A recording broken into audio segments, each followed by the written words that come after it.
Callum was everything I had ever dreamed of in a man. He wasn't just attractive, though he definitely was, with his deep-set green eyes, tousled brown hair, and a grin that could melt the iciest heart. But more than that, he had this way of making you feel like you were the only person in the room. Like you mattered. And to someone like me, someone who'd always stayed in the background, that kind of attention felt like sunshine after a long winter. We met during the first few weeks of university in Manchester. I was rushing to a literature lecture, half asleep, holding a coffee I could barely afford, when I bumped into him at the corner of the humanities building. My coffee spilled, my notes scattered, and I looked up, flustered and embarrassed, only to meet a pair of amused, apologetic eyes. "I'm so sorry," he said, crouching to pick up my books. "Let me buy you another coffee." I laughed, still a little stunned. No one had ever offered to replace my spilled drink before. And definitely not with that much charm. From that moment on, we became something. First study partners. Then lunch companions. And before I knew it, he was walking me home, holding my hand, and sending sweet goodnight texts that made my heart flutter. He was attentive. Funny. Thoughtful. He brought me flowers on random Tuesdays and remembered that I hated raisins in my scones. It was like falling into the pages of a romance novel I hadn't realized I was writing. Callum was studying architecture. He had this dream of designing eco-friendly houses that were both sustainable and stunning. He'd talk for hours about light angles and recycled materials, and though I didn't understand half of it, I loved watching him light up when he spoke about his passions. Everyone around me seemed to adore him. My flatmates were envious. My mum thought he was charming. She called him such a proper young man. But my dad remained cautious. He had this strange sixth sense when it came to people. He'd nod and smile, but behind his eyes, I could sense a quiet watchfulness. "You just be careful, Isla," he told me once. "Even diamonds have flaws. And the ones that sparkle too much, well, sometimes that's just how they hide the cracks." I laughed it off. My dad had always been protective. I thought he was just being dramatic. But things started to shift around the holidays. Callum lost his part-time job at the design firm where he'd been doing some freelance drafting work. At first, I tried to be supportive. I told him it wasn't his fault. That the economy was rough. That something better would come along. But he changed. He became moody. Short-tempered. Less available. He stopped planning our dates, stopped texting as often. The sweet voice notes he used to send each morning were replaced with silence. And when I asked him about it, he'd either snap or go quiet. Still, I held on. I told myself love meant being there through the hard times. That this was just a rough patch. That the Callum I knew would come back. Then came that weekend. I was visiting home in Kent. The sun was shining, and for the first time in weeks, I felt at peace. My mum was baking, my dad was fixing something in the garage, and everything felt warm and familiar. Over breakfast, my parents sat me down. "We've been saving," my mum said, reaching into her handbag. She pulled out a pair of car keys and set them gently on the table. "We know how much you've been juggling lately. Between your internship, your classes, we thought this might make things a bit easier." I stared at the keys, confused at first. Then I looked out the window. Parked in the driveway was a silver Audi A3. Not brand new, but sleek, elegant, and more beautiful than anything I'd ever driven. My heart swelled. I stood up, hugged them both, nearly in tears. "You didn't have to." "We wanted to," my dad said, his voice soft but firm. "You've been working hard. We're proud of you." The first person I wanted to share the news with was Callum. I called him immediately, expecting excitement, maybe a cheeky joke about borrowing it for a road trip. But when he picked up, he didn't say much. "Oh," he said. Nice. Just that. No congratulations. No happiness. Just flat silence. It was the first time I felt a crack run through the perfect picture I had painted of us. When I returned to Manchester that Sunday evening, I was buzzing with excitement. I imagined Callum and I driving through the countryside, windows down, music blaring. I pictured us stopping by a field of wildflowers, laughing, maybe sharing a kiss as the sun dipped below the hills. But when I parked the Audi outside our flat and sent him a message saying, "I'm home," I waited and waited. No reply. Not until hours later. Just one word. Cool. That was it. The next day, I decided to surprise him. I drove over to his place with some pastries from his favorite bakery, the one tucked behind the old bookshop he loved. I knocked, heart racing, already imagining the way his face would light up. But it didn't. He opened the door shirtless, looking like he hadn't slept. His room smelled like stale pizza and sweat. His hair was a mess, and his eyes, those bright green eyes, looked dull. "What are you doing here?" he mumbled. I held up the bag. "I brought you breakfast." He scratched his head. "You should have texted first." My smile faltered. "I thought you'd be happy." He stepped aside, letting me in without a word. I noticed his desk cluttered with receipts, bank statements, and a laptop with endless tabs open. He had clearly been stressed, but instead of feeling closer, I felt shut out. "Callum, is everything okay?" He didn't answer at first. Just stared out the window. "I'm fine." "You don't seem fine." He turned, a flicker of irritation flashing across his face. "Do I have to be happy all the time? Can't I have a bad week?" I stepped back, heart thudding. "Of course you can. I'm trying to be there for you." He sighed. "Maybe I don't need saving, Isla." That stung. I wasn't trying to save him. I was trying to love him. After a few awkward minutes, I left. He didn't even walk me to the door. Over the next few days, things got colder. Messages turned into one-word replies. Calls went unanswered. Our conversations became strained, and when I brought up spending the weekend together, he said he was too busy with coursework. I tried to focus on my own life. I had an internship at a local publisher, and my supervisor had just started hinting at offering me something long-term. It should have been exciting, but Callum's distance hung over me like a grey cloud. Then came Friday night. I had just finished my shift and was walking back to the car when I noticed something strange. A girl I vaguely recognized from Callum's course, tall, blonde, always wearing designer jackets, was standing by the Audi. She wasn't just looking at it. She was taking pictures. Admiring it. And when I got closer, she turned to me and smiled. "Hey. You must be Isla." I blinked. Yes. I'm Saffron. Callum's friend." Friend.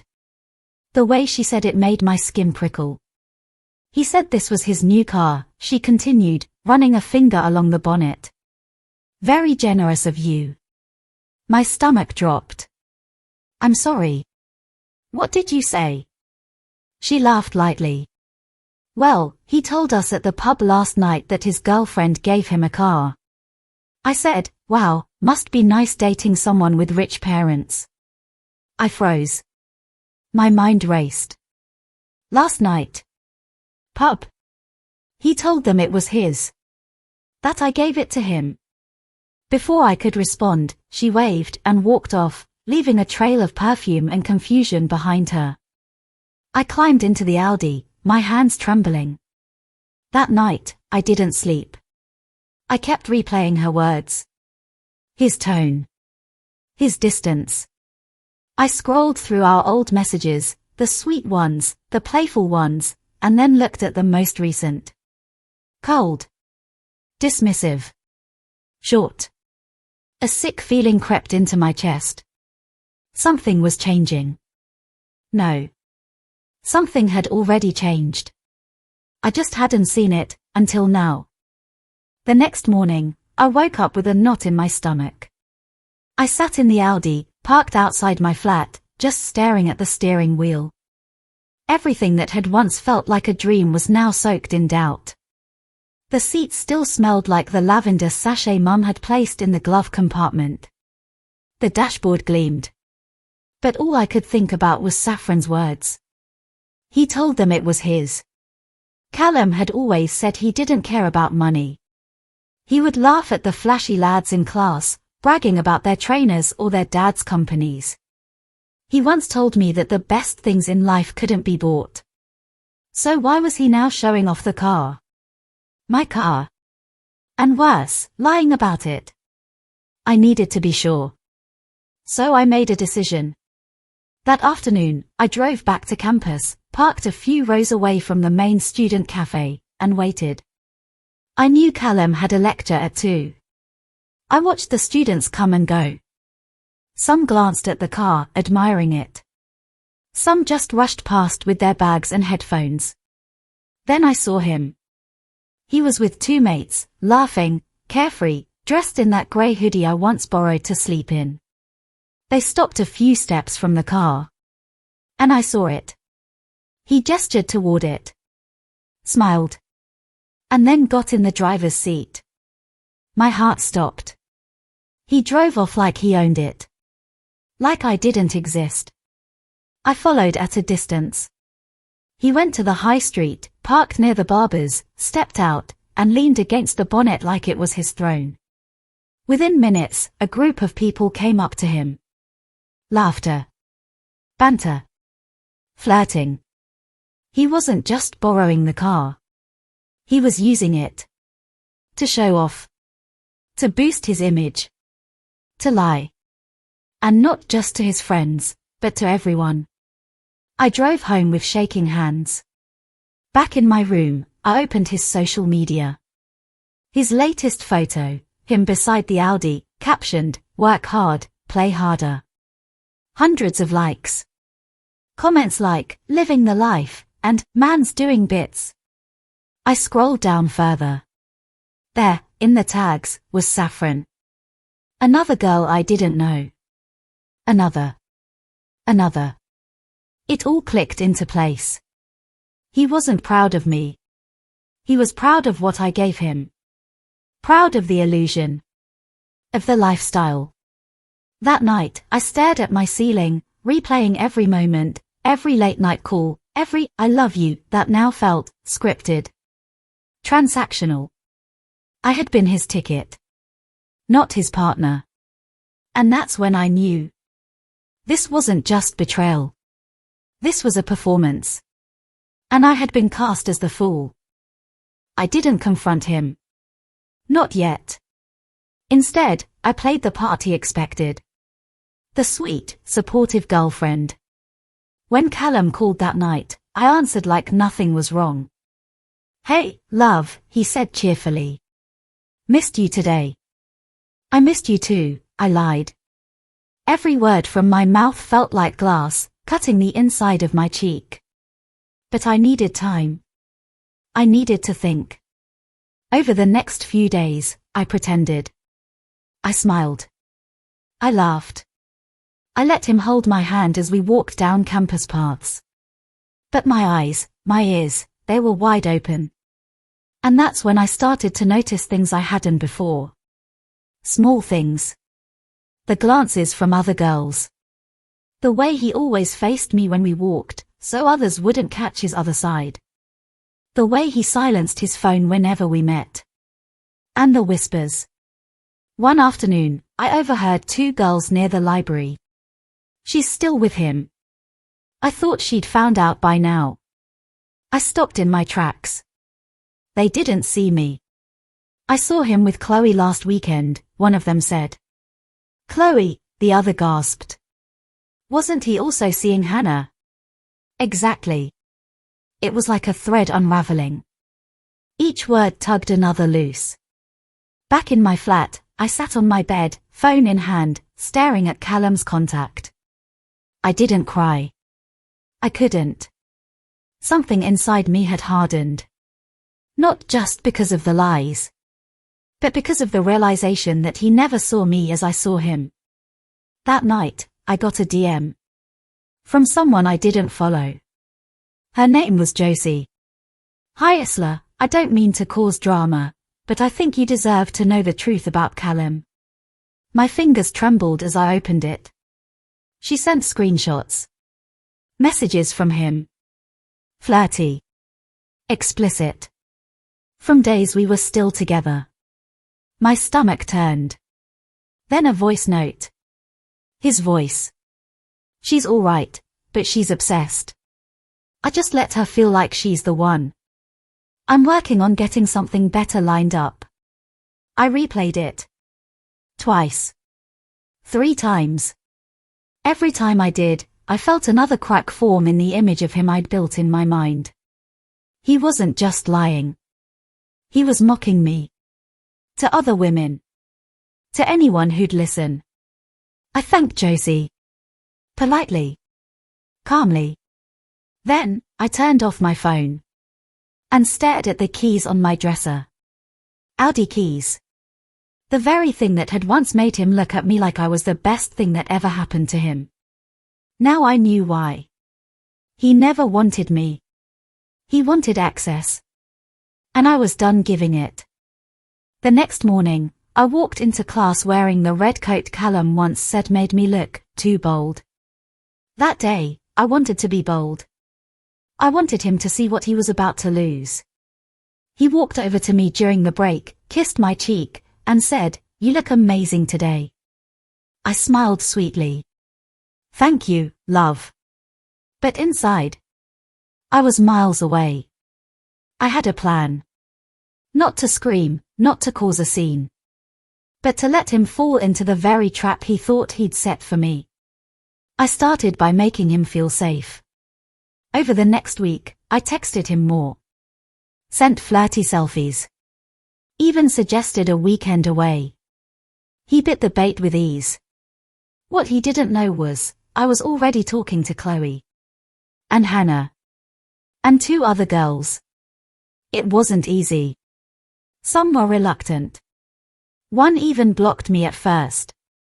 But when I sent them the voice note, the screenshots, they responded. Shocked. Hurt. Furious. It turned out he'd said the same lines to all of us. Told each of us we were different, special, the only one. We weren't. We were chess pieces on his board. And now, we were done playing by his rules. We created a group chat. Just us girls. And the stories spilled out, his patterns, his lies, his manipulation. One girl had even lent him money. Another caught him stealing from her handbag. I felt a strange sense of power. Not over him, but over the silence he used to control us. Now, we were connected. And I was going to be the one to end it. One final piece remained. The car. He didn't know I'd switched the documents. Didn't know the registration now had a tracker installed. Didn't know the insurance wasn't in my name anymore. That weekend, I invited him on a little trip. Just the 2 of us. To the countryside. To reconnect. He grinned like a fox. Thought he was winning. Thought I was melting back into his arms. He didn't know I'd already called Josie, who offered to help. He didn't know what was waiting at the cabin. But he would. Very soon. Honeywick Cabin sat quietly at the edge of a sleepy Yorkshire village, surrounded by tall pines and the gentle hum of spring wind. It was the kind of place where time seemed to pause, a perfect illusion for a perfect weekend. Callum didn't stop smiling the whole drive there. He played his favorite playlist, sang off-key, even held my hand at traffic lights. If I didn't know better, I might have believed we were in love again. But I knew better. By the time we arrived, Josie had already set things up. She was hiding at a friend's place nearby, watching the tracker app I'd given her access to. Callum unpacked the car, whistling, and carried our bags into the wooden cabin with that smug little bounce in his step. "What's for dinner tonight, chef?" he asked, kissing my neck. "Oh, something delicious," I replied. I meant it. While he was in the shower, I stepped outside and called Josie. "He's here. Everything's in motion." "Copy that," she said. "The others are ready." The others. Yes, I hadn't told him. But Chloe, Hannah, and the other girls were coming. Not to fight. Not to scream. But to confront. To watch him crumble under the weight of his lies. Back inside, I poured him a glass of wine and suggested a walk before dinner. He agreed, clueless. We strolled down the quiet forest trail behind the cabin. He wrapped his arms around my shoulders and started telling me how much he appreciated me. That I was his anchor. His queen. I almost laughed. When we returned to the cabin, the lights were on. He blinked. "I thought we turned everything off." "I think the fire lit itself too," I said dryly. He looked confused. Until he opened the door. And saw them. 4 women. Standing in the middle of the cabin. Each one holding something he'd given them, his hoodie, his watch, an old birthday card. Trophies of his deception. He froze. His face drained of color. "Surprise," I said, stepping in behind him. He looked at me like he didn't recognize me anymore. Because the version of me he controlled. She was gone. Forever. Callum stood frozen at the door, his eyes darting from one face to another. The silence in the room was thick, suffocating. The 4 women just stared back at him, their expressions a mixture of anger, betrayal, and cold determination. I could see the wheels turning in his head as he tried to process what was happening, but there was no way out. He had nowhere to run. "What is this?" His voice trembled, his usual confidence crumbling. I stepped forward, moving slowly, deliberately. I wanted him to feel every moment of this. "This is what happens when you think you can lie and manipulate without consequences, Callum," I said, my tone steady, but with a hard edge that made him flinch. His eyes flickered to each woman, but none of them spoke. They didn't need to. His lies had already caught up to him. "You think you can control me?" I continued. "That I'd just sit back and watch you play your games?" He opened his mouth to speak, but I raised a hand to silence him. "Don't. I know everything." The confusion on his face was almost comical. "What are you talking about?" I turned to the women, nodding for them to speak. Chloe, the quietest of the group, stepped forward. She was the one who had once been closest to him, the one who had kept his secrets for the longest. Now, she stood before him, arms crossed, a look of quiet defiance on her face. "Do you remember when you promised me that we would be together? That you would leave her? But instead, you gave me nothing but empty promises," she said, her voice low but firm. "That's what you gave us all, empty promises." Hannah followed, her eyes burning with anger. "You didn't even have the decency to tell me you were seeing someone else. You just disappeared. No calls, no texts. And then I found out you were sleeping with her." Callum's face turned a shade paler with each word. "And what about me?" Vera, the last of the group, added, her voice cutting through the tension. "You kept playing this game with me, telling me how much you loved me, how I was the one. But in the end, I was just another name on your list." "Enough," Callum snapped, his voice breaking. "You're all crazy. I never wanted any of this. I was just trying to." "Trying to what?" I interrupted, my voice sharp. "Trying to ruin us all, one by one? Or did you think you could keep us all in the dark while you lived the perfect life? While you had your cake and ate it too?" He staggered back, as if the words physically struck him. His eyes shifted from one woman to the next, then landed on me. He was trembling now, barely holding himself together. I'm sorry, he muttered, his voice barely above a whisper. I didn't mean for it to go this far. I didn't know. You didn't know. I echoed, stepping closer, narrowing my eyes. Don't you dare make excuses for yourself. You knew exactly what you were doing. And now you're going to face the consequences. The truth hit him like a ton of bricks. He had no defense, no way to justify his actions. He could only stand there, shattered, as his world crumbled around him. I looked at the women. This ends here. He's done. They nodded in agreement, no words needed. They had already said everything they needed to say. I turned back to Callum, who was staring at me, his eyes pleading. Please, give me another chance. I'll do anything. You don't deserve another chance, I said, my voice steady, but with a finality that cut through the air. There was nothing left to say. Nothing left to do. Callum had already lost everything. And now, so had I. The days after the confrontation were a blur. Callum's name still echoed in my mind, but I had no intention of letting it haunt me. The truth had been laid bare, and the weight of it had crushed everything I thought I knew about him. There was no going back now. The aftermath of the betrayal had settled into a strange silence. Callum, for once, was nowhere to be found. He had disappeared, vanished, just as he always did when things got too real. But this time, it was different. This time, I wasn't chasing after him. I wasn't pleading for answers or holding on to the hope of a future with him. I had learned my lesson. It was a Wednesday afternoon when I received the text.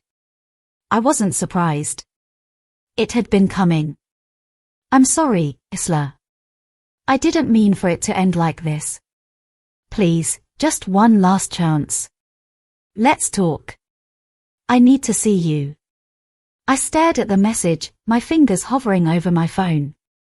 Part of me wanted to answer, wanted to see him face to face one more time to hear the same excuses. But the other part of me knew that there was no reason left. He had already taken everything from me, my trust, my love, and my sense of self. And now, I was done. I couldn't keep giving him the power to control me. I glanced at the clock. It was time. Time for the last step in this journey, time to let go for good. I sent a simple reply. No. Goodbye, Callum. It wasn't a dramatic response. It wasn't filled with rage or bitterness. It was just the truth. I was done. I was ready to move on. Later that evening, I found myself at a small cafe on the outskirts of town, sitting by the window with a cup of tea in my hands. The sky outside was painted with the soft hues of dusk, and for the first time in what felt like forever, I felt at peace. There was no more tension in my chest, no more weight on my shoulders. As I sat there, I realized something. I wasn't just moving on from Callum. I was moving on from the version of myself that had been lost in him. I was taking control of my own story, no longer defined by his actions or my relationship with him. The door of the cafe opened with a soft chime, and I glanced up. It wasn't Callum. It was one of my friends, Chloe. She waved at me from the door and walked over with a smile. You okay? She asked, sitting down across from me. I nodded, a genuine smile tugging at my lips. Yeah, I think I finally am. She raised an eyebrow. Good. It's about time, right? I laughed softly. Definitely. No more running after him. No more looking back. Chloe's smile widened. It's about time you let go. You deserve so much more than he could ever give you. I looked out the window, watching the world move around me, and for the first time in a long while, I felt truly free. The life I had been holding on to, the life that had been defined by lies and betrayal, was behind me now. And in its place was something new. Something mine. The road ahead was uncertain, but I was no longer afraid. I was stronger now, more confident in who I was. I was ready to see where life would take me, without the shadow of Callum hanging over me. I took a deep breath, feeling the warmth of the tea in my hands. It was the first time I had truly felt at peace in what seemed like forever. And as the world outside continued to turn, I made a promise to myself: no matter what came next, I would face it head on. I would live my life for me.